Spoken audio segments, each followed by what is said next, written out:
Black Beauty by Anna Sewell. Chapter 20. Joe Green. Joe Green went on very well. He learned quickly and was so attentive and careful that John began to trust him in many things. But, as I have said, he was small of his age, and it was seldom that he was allowed to exercise either Ginger or me.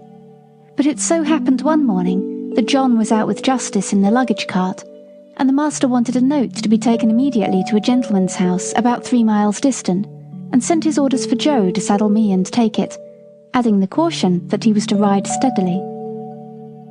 The note was delivered, and we were quietly returning when we came to the brick field. Here we saw a cart heavily laden with bricks. The wheels had stuck fast in the stiff mud of some deep ruts, and the carter was shouting and flogging the 2 horses unmercifully. Joe pulled up. It was a sad sight.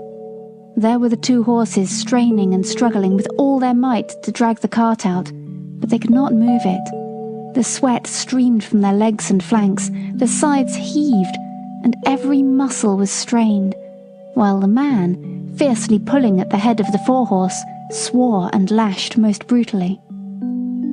"Hold hard," said Joe. "Don't go on flogging the horses like that. The wheels are so stuck that they cannot move the cart." The man took no heed, but went on lashing. "Stop! Pray stop!" said Joe. "I'll help you to lighten the cart. They can't move it now." "Mind your own business, you impudent young rascal, and I'll mind mine." The man was in a towering passion, and the worse for drink, and laid on the whip again. Joe turned my head, and the next moment we were going at a round gallop towards the house of the master brickmaker. I cannot say if John would have approved of our pace, but Joe and I were both of one mind, and so angry that we could not have gone slower. The house stood close by the roadside. Joe knocked at the door and shouted, "Hello, is Mr. Clay at home?" The door was open, and Mr. Clay himself came out. "Hello, young man, you seem in a hurry. Any orders from the squire this morning?" "No, Mr. Clay, but there's a fellow in your brickyard flogging 2 horses to death. I told him to stop and he wouldn't. I said I'd help him to lighten the cart and he wouldn't. So I have come to tell you. Pray, sir, go." Joe's voice shook with excitement. "Thank you, my lad," said the man, running in for his hat, then pausing for a moment. "Will you give evidence of what you saw if I should bring the fellow up before a magistrate?" "That I will," said Joe, "and glad too." The man was gone, and we were on our way home at a smart trot.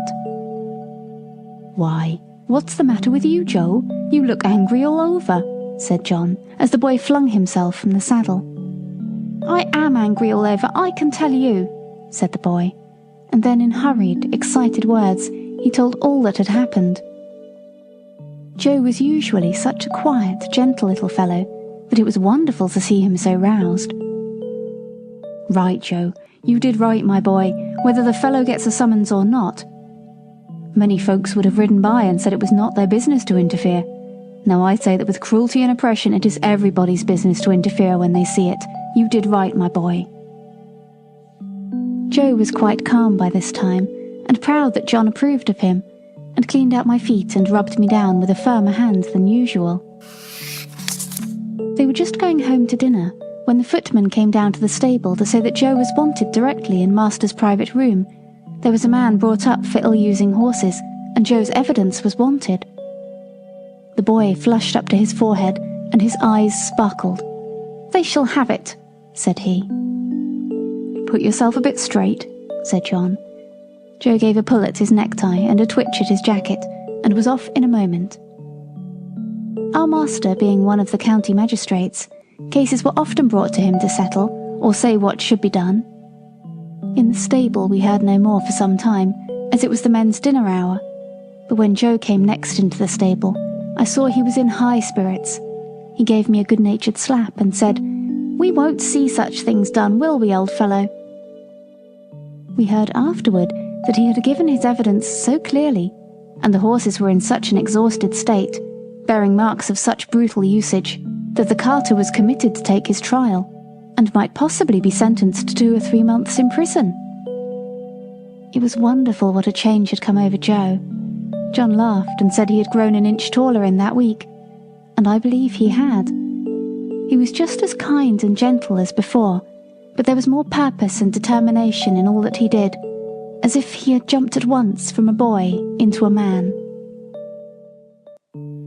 End of chapter 20. Thank you for listening to Relaxing Story Time. If you've enjoyed this episode, please feel free to share it. Also, make sure to subscribe so you don't miss out. Be sure to check out our other videos. And always remember, it's important to take time to relax, imagine, and dream.